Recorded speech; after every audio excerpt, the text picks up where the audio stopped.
felt it, didn't you? That moment when someone who once seemed warm, curious, almost hungry for your presence, suddenly became unreachable. Not angry, not dramatic, just gone in a way that felt colder than rejection. Their tone changed, their eyes changed, the messages got shorter, the pauses got longer. And somehow, the silence said more than any cruel sentence ever could. That is the part that breaks people, not the ending itself, the silence after intimacy, the emotional disappearance after closeness, the way they can make you feel deeply chosen one week and strangely intrusive the next. You start replaying every conversation, every glance, every word. You wonder what shifted, what you said, what you missed. Because when someone leaves with rage, at least you can point to the fire. But when they leave with numbness, you are left staring into snow, trying to find footprints that were never meant to stay. And here is the brutal truth most people do not want to hear.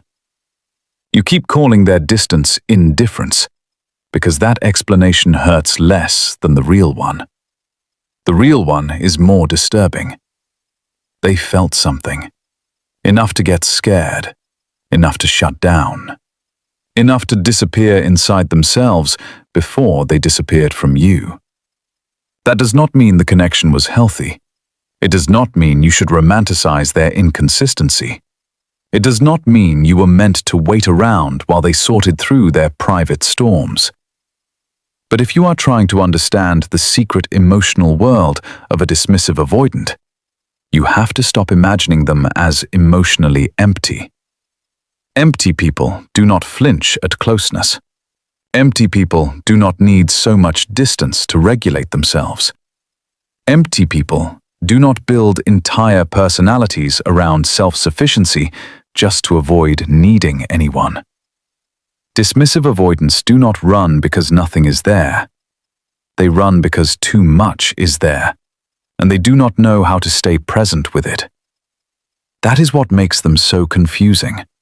From the outside, they can look calm, rational, almost superior in their detachment. While you are shaking, they seem steady.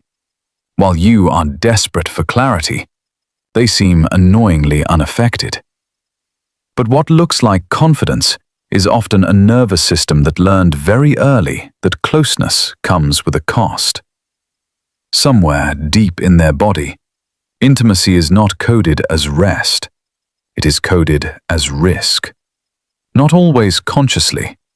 That is what people miss. A dismissive avoidant usually is not sitting there saying, "I am terrified of love, so let me sabotage this." It is much quieter than that, much more automatic. Their body senses dependency before their mind names it. Their amygdala, the part of the brain wired to detect threat, starts reacting to emotional closeness the way it would react to danger. Not because love is dangerous in itself, but because dependence once felt dangerous to them. Their nervous system learned that needing someone can lead to disappointment, engulfment, shame, or loss of control. So when connection deepens, cortisol rises. Stress rises. Their body gets louder, even as their face gets quieter. They feel the pressure of expectation, the vulnerability of being seen, the invisible pull of emotional reciprocity. And instead of leaning in, they start craving space, the way a drowning person craves air. This is why they can adore you and withdraw from you at the same time. This is why the more real it gets, the less available they become.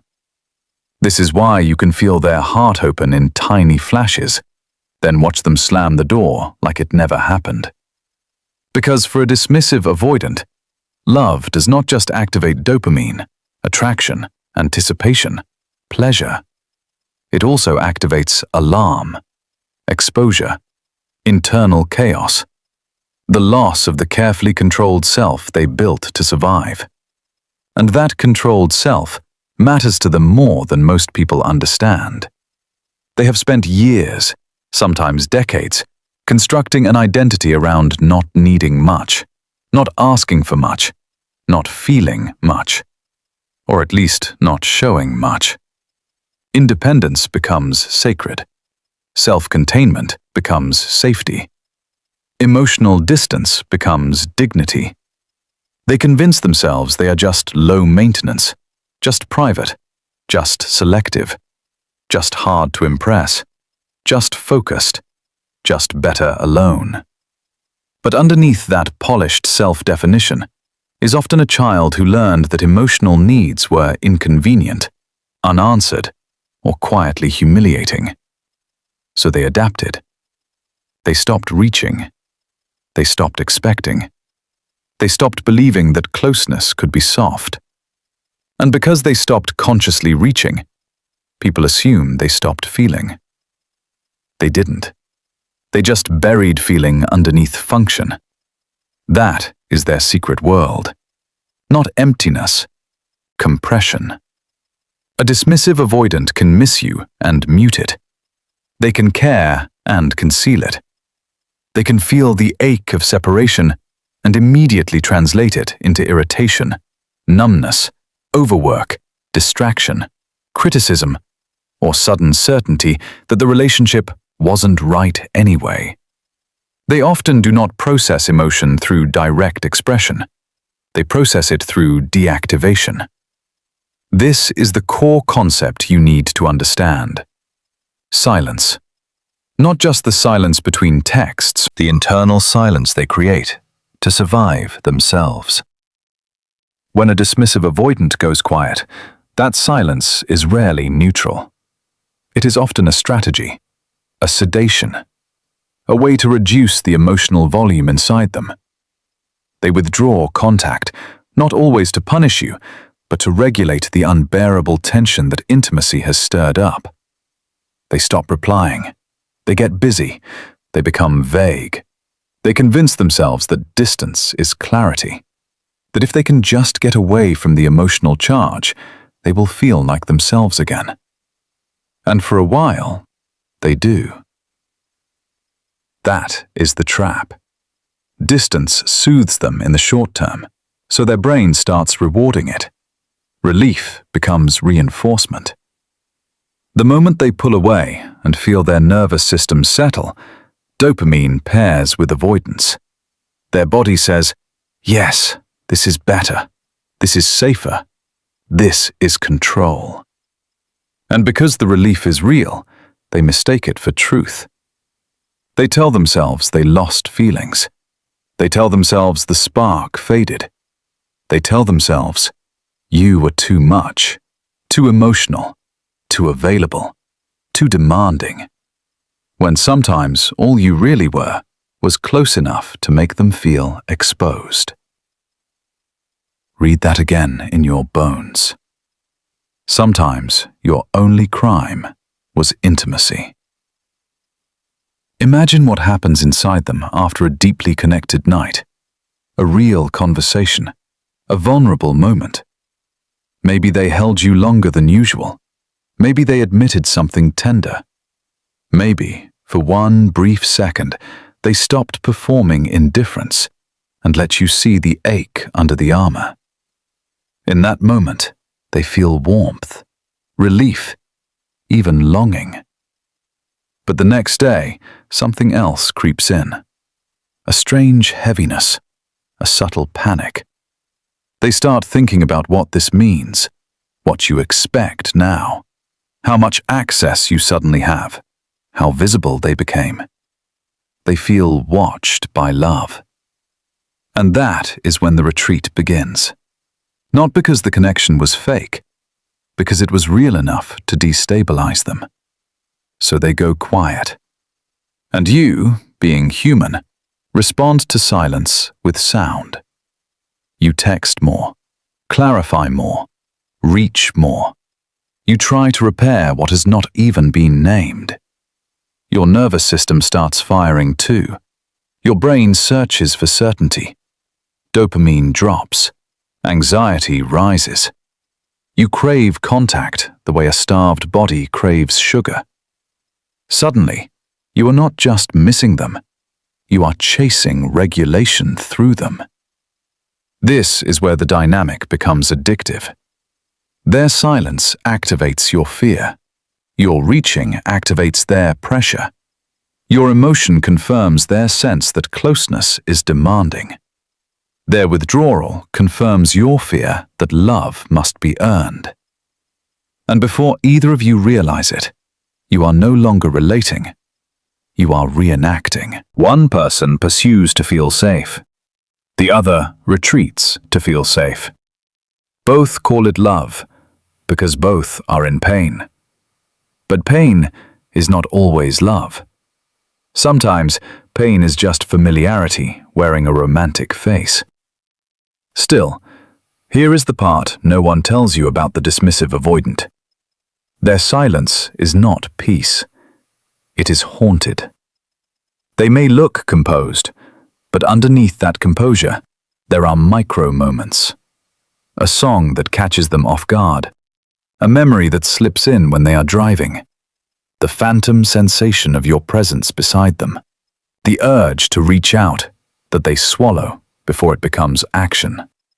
The random irritation that is actually grief with its teeth hidden. The restlessness that shows up when life gets quiet enough for feeling to return. Because suppressed attachment does not disappear. It waits. It leaks through the cracks. And the longer they avoid it, the stranger it becomes inside them. A dismissive avoidant often misses people in delayed waves. Not in the heat of rupture, but after the threat of closeness has cooled. After enough time has passed for the pressure to fade. After your pursuit stops. After your energy is no longer pressing against their chest.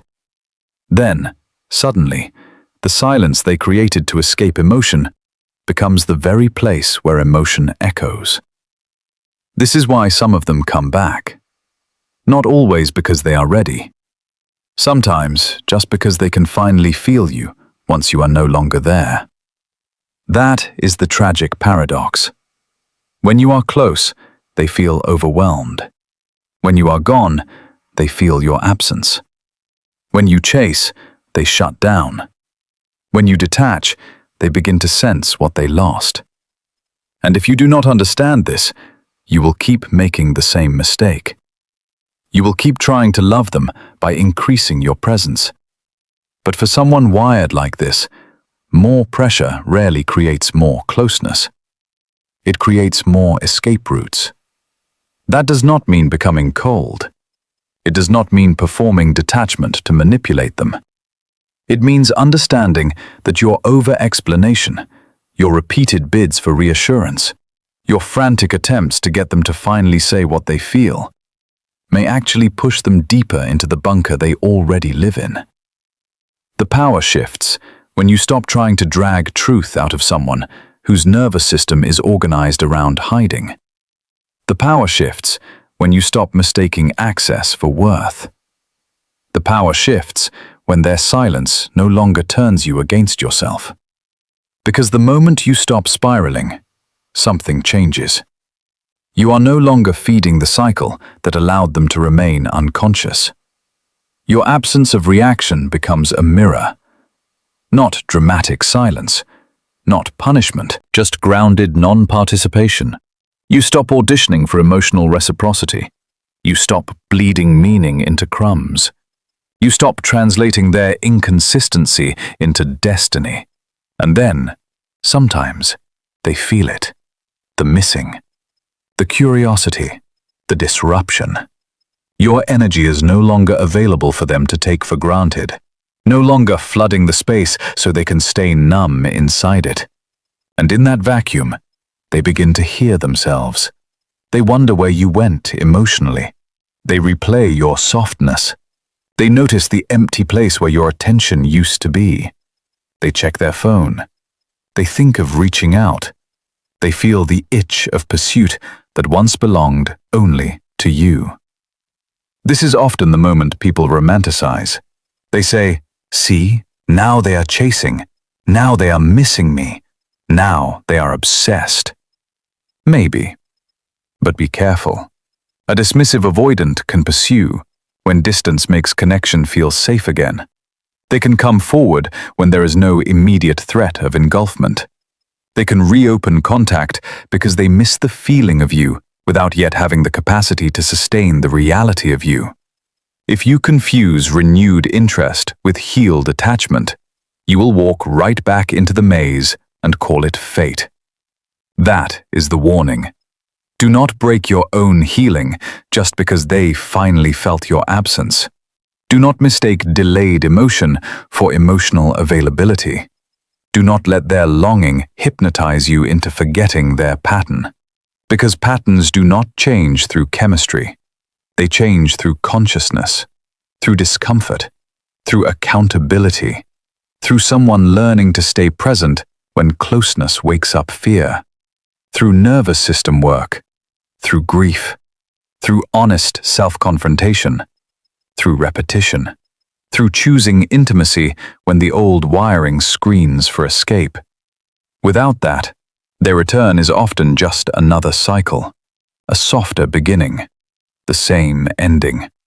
And this matters because your heart can become addicted to almosts, to glimpses, to tiny breakthroughs that feel enormous because you have been starving.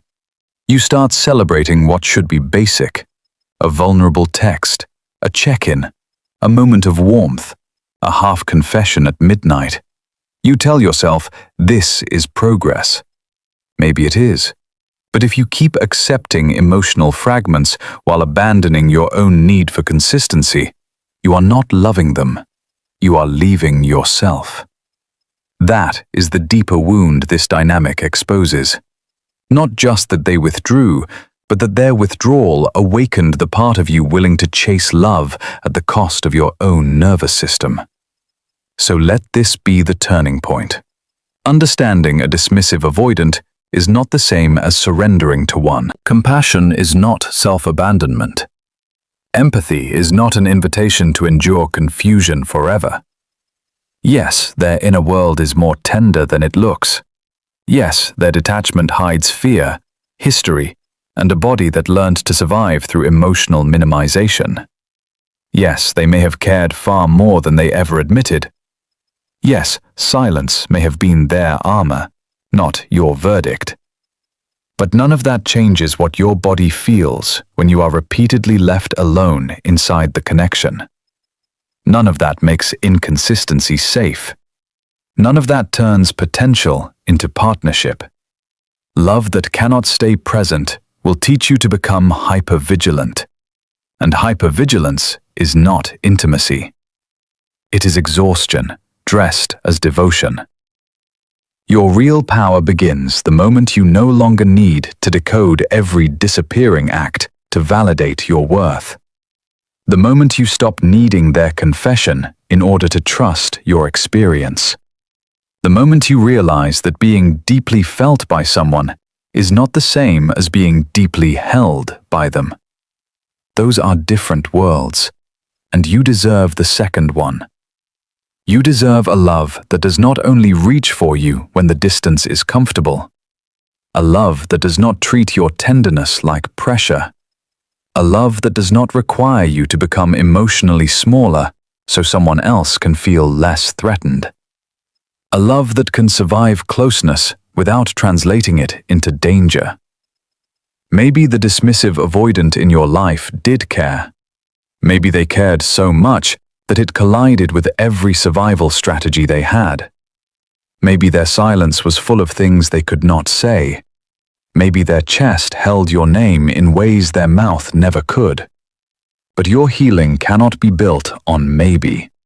Your future cannot rest on hidden feeling. Your self-worth cannot depend on someone being secretly wrecked by losing you. That fantasy will keep you chained to absence, and you are not made for absence. You are not made to spend your life earning what should be given freely. You are not made to confuse emotional starvation with depth. You are not made to stand outside locked doors, calling it loyalty, while your own soul slowly forgets what ease feels like. Let them have their silence, if silence is what they choose. You choose yourself. You choose the part of you that no longer trembles at delayed replies, because it knows delay is information. You choose the part of you that does not beg to be understood by someone committed to misunderstanding their own heart.